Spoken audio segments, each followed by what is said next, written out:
Break Fix Podcast is all about capturing the living history of people from all over the autosphere, from wrench turners and racers to artists, authors, designers, and everything in between. Our goal is to inspire a new generation of petrol heads that wonder, how did they get that job or become that person? The road to success is paved by all of us because everyone has a story. The International Motor Racing Research Center, or IMRRC for short, collects, shares, and preserves the history of motorsports, spanning continents, eras, and race series. The Watkins Glen-based IMRRC's collection embodies the speed, drama, and camaraderie of amateur as well as professional motor racing throughout the world. For 25 years, the center has welcomed serious researchers and the casual fans alike to share stories of race drivers, race series, and race cars captured on their shelves and walls. We were very fortunate to speak with the IMRRC during our first season of Break Fix, where Kip and Rick shared all sorts of stories about the Glen, and we've been working with them closely over the last 3 years. But this time, we want to welcome IMRRC Director Mark Steigerwald to celebrate the center's 25th anniversary with us. So welcome to the show, Mark. Thanks, Eric. Glad to be here. So before we dive into the center on a whole new level and the last 25 years retrospective and what's coming, let's introduce our listeners to you, Mark, the petrolhead. Tell us about your automotive and motorsports enthusiast past. How did you get involved in all this? Well, I guess it depends on how far I want to go back. When I was in graduate school at Syracuse University, I was pursuing a master's in library and information science. And it was sort of an interesting period. It was the late 90s. Technology was really booming. All of my colleagues and my professors encouraged me to get into some sort of area such as corporate libraries or other information science areas. And I needed an internship. And I was at the track, like any true motorsport enthusiast. It was within driving distance of Watkins Glen International. And I heard over the PA system that a library was opening in Watkins Glen. And I thought, well, how fortuitous. I have to investigate that. So I knocked on the door of the public library. The IMRRC is essentially a wing to the public library in Watkins Glen. And I inquired about an internship. Talked to the director at the time, and she said, well, certainly. However, we're just getting set up. She took me next door, and there was a pile of cardboard boxes in what became the director's office and an Allard J2 on the floor and not much else. Gradually, over time, I met the incoming director of the research center. He agreed to take me under his wing. We formed an internship program for me. Fortunately, I never left. I planned on staying for a 3-month internship, and I stayed for 8 years. During that period, we had a lot of challenges, but we had a lot of growth, and we had a lot of support from a very interested community. Many of them race fans, but there were also academics that elevated motorsport history in a way that I had always hoped from the beginning.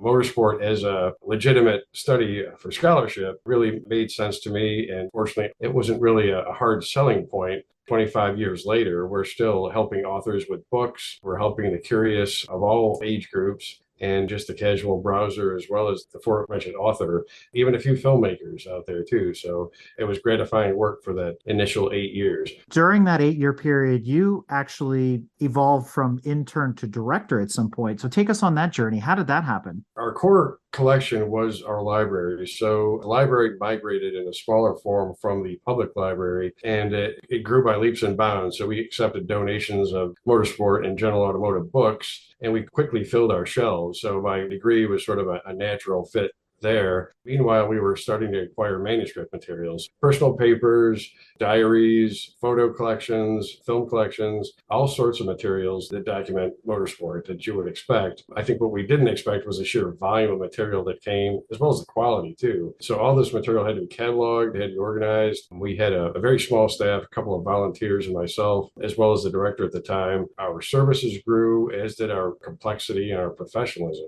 As I mentioned, always a challenge, but always enjoyable. And we had great community support, both local support as well as the motorsport community in general. We have built-in events around the motorsport calendar for Watkins Glen International. So we would get a great influx of people walking through the doors on race weekends. They always wanted to see what car we had on display or to make a donation or just to catch up. We've always had that support since pretty much since day one. So when did the archival part come into play? How did the partnership with SCCA form? Well, that was after I had initially left. That was a great partnership and a great shot in the arm for the IMRRC from the standpoint of an endorsement from a sanctioning body. We are the caretaker of the SCCA archives. Most organizations, even some corporate entities, they don't necessarily have the resources to manage their own archive. It takes someone special to have an eye and an understanding of how important an archive is to any organization. And the SCCA Foundation had that connection in mind with us. It was sort of a natural progression.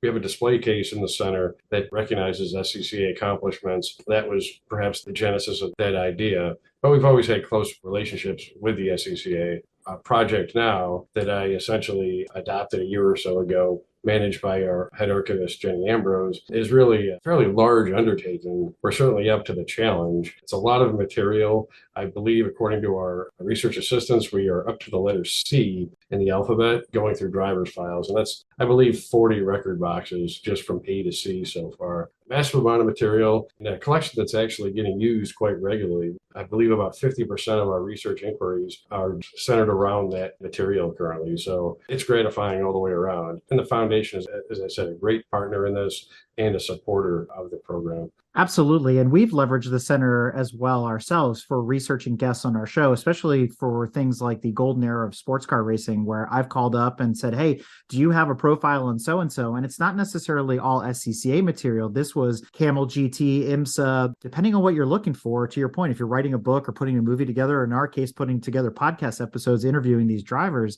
it's a wealth of information. And it came super fast too. I was surprised by the turnaround time. So I can't say enough good things about quality of the material we're getting back and just the ability to be able to access it. I don't think you can get it pretty much anywhere else. I'm glad to hear that. We hope to leverage this success with other sanctioning bodies in the future. So yeah, a great success story for us. Continuing with your journey, you hinted a little bit that you haven't always been at the center. So you left and then came back. So what did you do and what brought you back? Well, I did make a career change. I was married at the time and I went to work for Cornell University, what is referred to as a frontline fundraiser, raising money, working with alumni. Really gratifying work, very interesting. And I think even from the beginning, the wheels were turning in my head that some of the concepts I was learning and appreciating the fundraising front could work for some sort of endeavor such as the IMRRC. I did spend a couple of years briefly at the California Automobile Museum in Sacramento. And that was sort of the litmus test for this. As everyone says, then COVID hit. So sort of sidelined some plans there. During that period, I did find out about the IMRRC's seeking a director once again. I applied.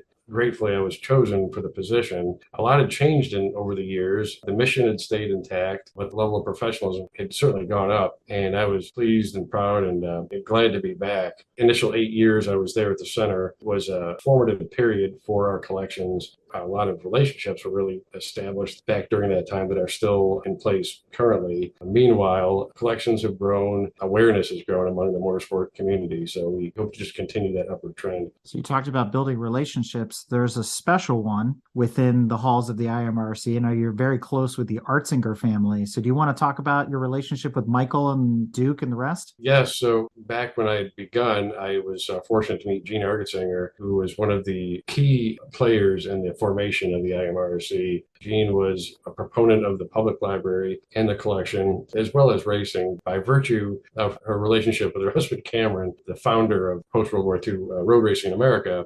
But libraries were Gene's thing. And Gene, in addition to John Saunders, had this idea to acknowledge racing's history. This is back in 1998 for the 50th anniversary in an innovative way, not merely just a museum, but an archive in the library that focused on motorsport. It was through many conversations I had with Jean at the time. She really encouraged me to sort of run wild, in a sense, with the concept of the IMRRC, apply professionalism, apply whatever cutting edge, state of the art procedures were going on in library science at the time, such as digitization, scanning of photos, and cataloging our books. Certainly glad to do the work and work with Gene. And then I gradually met most of the Argesinger family. And Cameron also served as our chairman at the time for a short time too, towards the end of my initial 8 years. Without the Argesinger family, I think that was a sort of a bonding force for me to stay as long as I did. Michael specifically was essentially our chief marketing officer, great supporter of the center.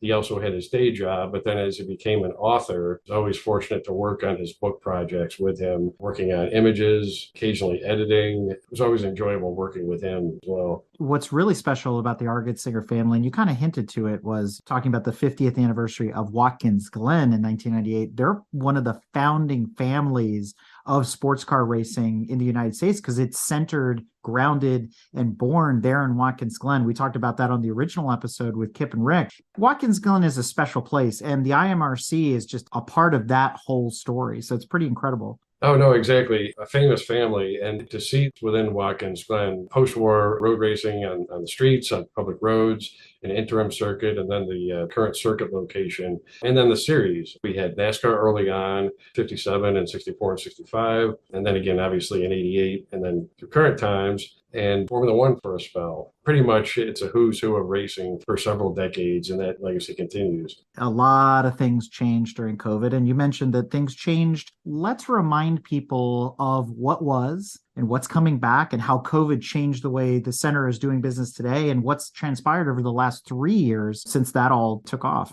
Attending a lot more Zoom meetings, certainly even at the board level. So that's not going away anytime soon. Our board is scattered around the country anyway. The work sort of continues. I mean, if you think about research services, we've always provided research services essentially worldwide by virtue of our service model. That's remote. You know, we did have to shutter some of our programming. Our center conversations will come back stronger in 23 for certain. Certainly on the fundraising side, the model changed somewhat. The various government programs, the PPP program that was in place, certainly helped us out as well, too. And then going forward, I think people are so anxious to do things in person. And then, we've gradually, our numbers have gone up since COVID as we've opened our doors. And we've seen an influx of people traveling and seeking the center as a destination. So you mentioned the center conversations. A lot of people that are familiar with the center know exactly what that is. But for those that don't, what are those about and what do they look like in 23? The center conversations were born out of a desire to showcase some of the figures in motorsport that have been influential. Over the years, they've been local and they've been national or international. And we've been fortunate to have some great speakers.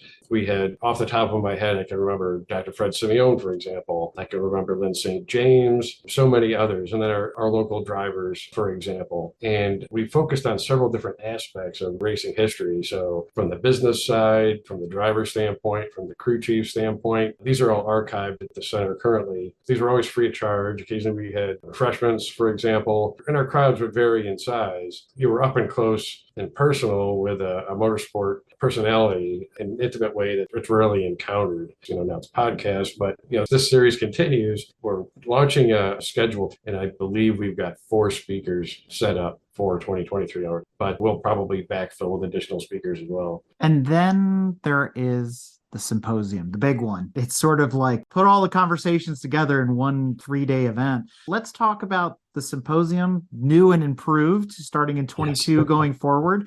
What's the symposium all about? Why should people come out and check it out? And how is it going to grow next year and beyond? This was my first go around last November. And as you know, you played an integral part in our success and our growth last November. So the symposium is an international gathering of speakers and participants as well, too.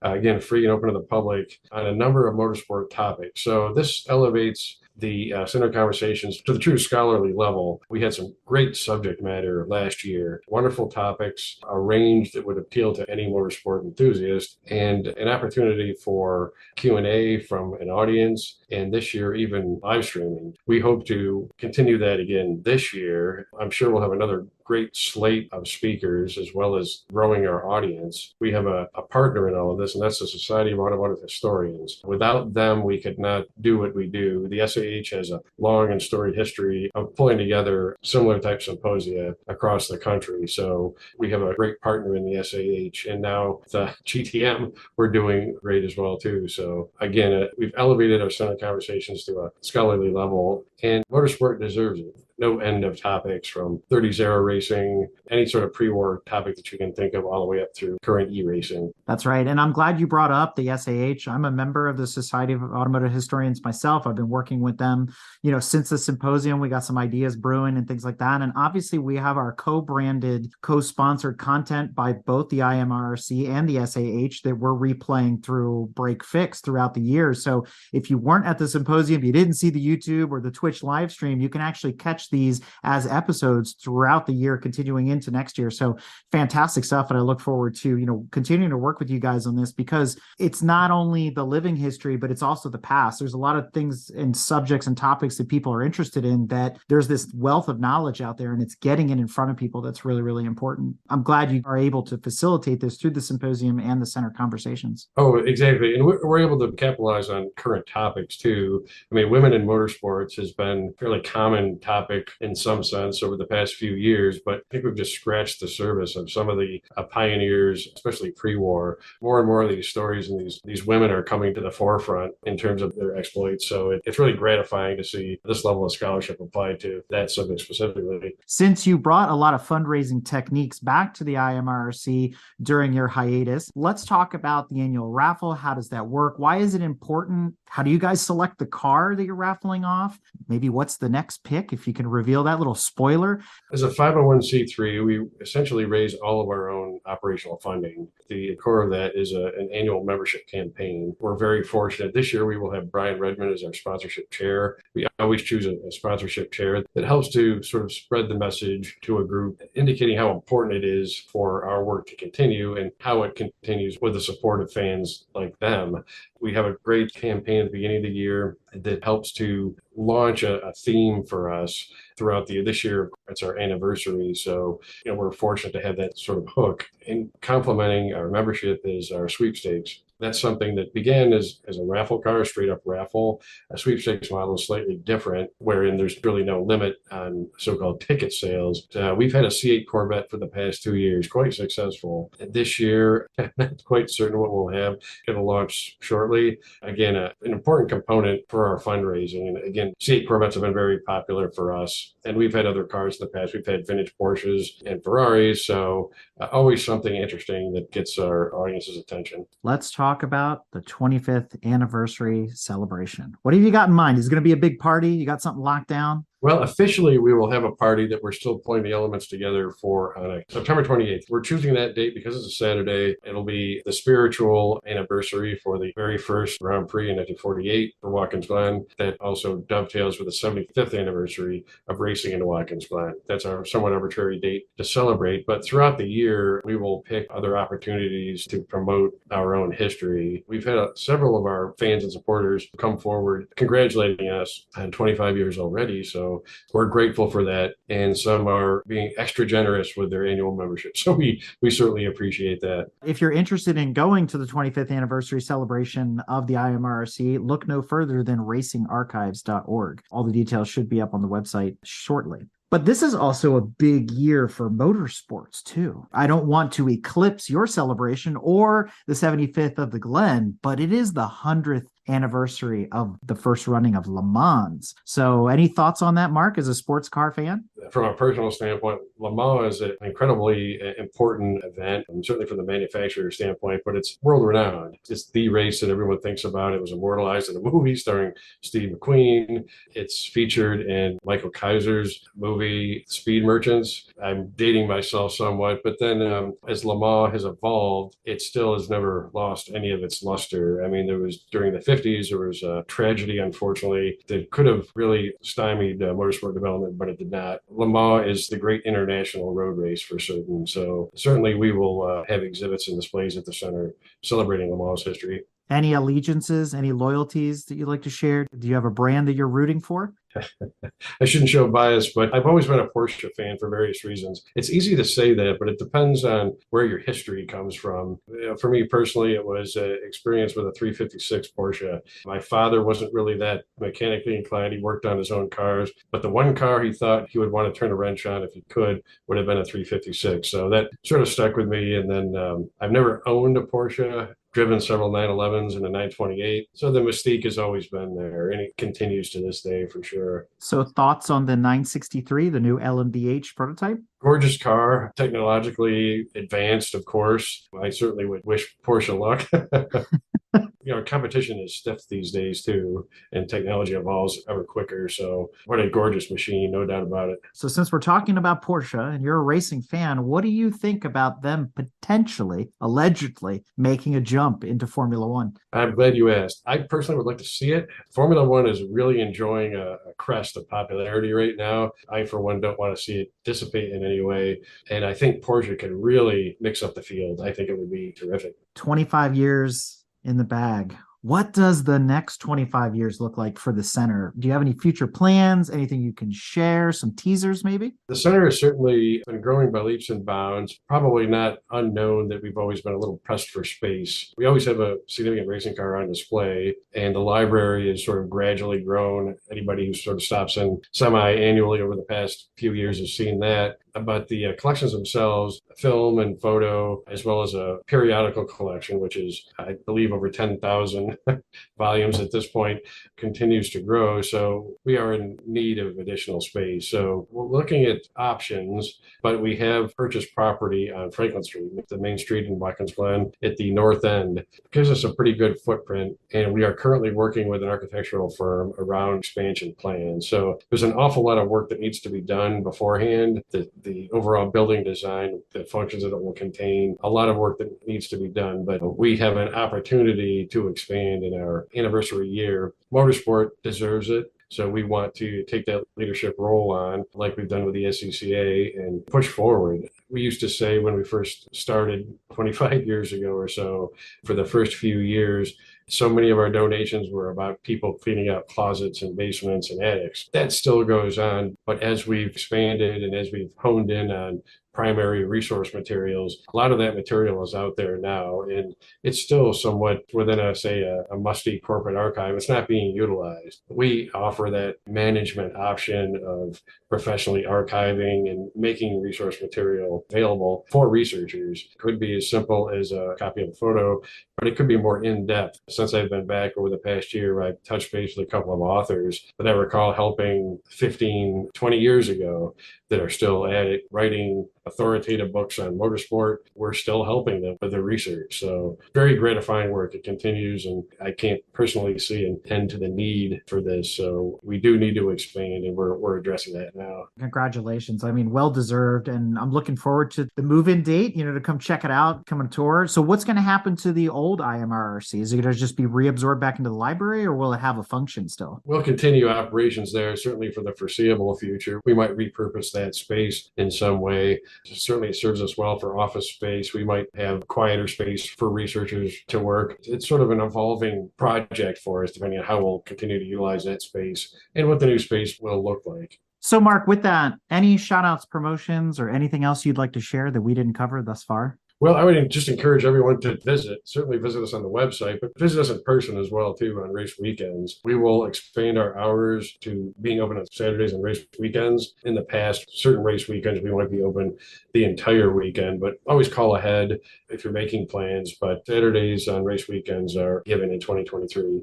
I'll certainly thank everyone who supported us over the years. There are names too numerous to mention.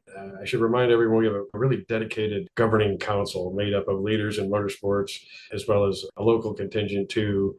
Everyone's invested in the Watkins Glen area. That goes without saying because we're expanding in Watkins Glen. Our operation is staying rooted right in upstate New York. Our reach has always been international. It continues on that trajectory. Thank everyone who's made us the success that we are these days. We just continue moving forward. Special thanks to Watkins Glen International. Michael Printup and his crew have always been supportive of us, and we're grateful for his time and our exposure at the track too. I mean, today's racing will be tomorrow's history. We're working hard to preserve all of that history, even the most recent racing.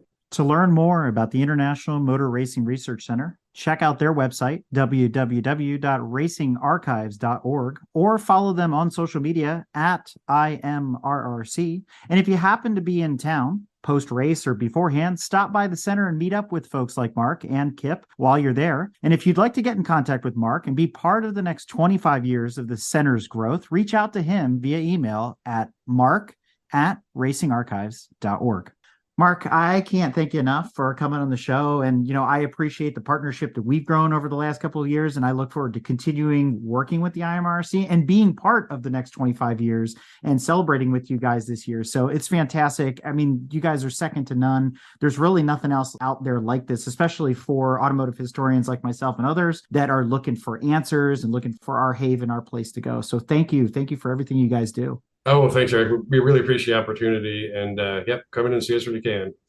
The following episode is brought to you in part by the International Motor Racing Research Center, as well as the Society of Automotive Historians, the Watkins Glen Area Chamber of Commerce, and the Artsinger family.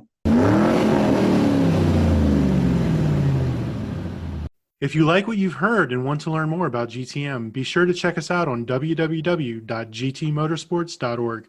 You can also find us on Instagram at Grand Touring Motorsports.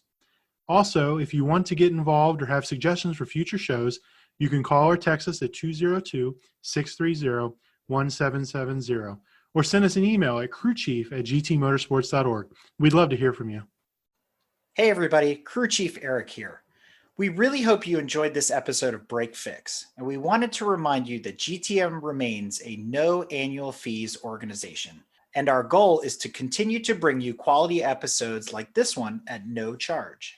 As a loyal listener, please consider subscribing to our Patreon for bonus and behind-the-scenes content, extra goodies, and GTM swag. For as little as $2.50 a month, you can keep our developers, writers, editors, casters, and other volunteers fed on their strict diet of Fig Newtons, gummy bears, and Monster. Consider signing up for Patreon today at www.patreon.com/GT Motorsports. And remember, without fans, supporters, and members like you, none of this would be possible.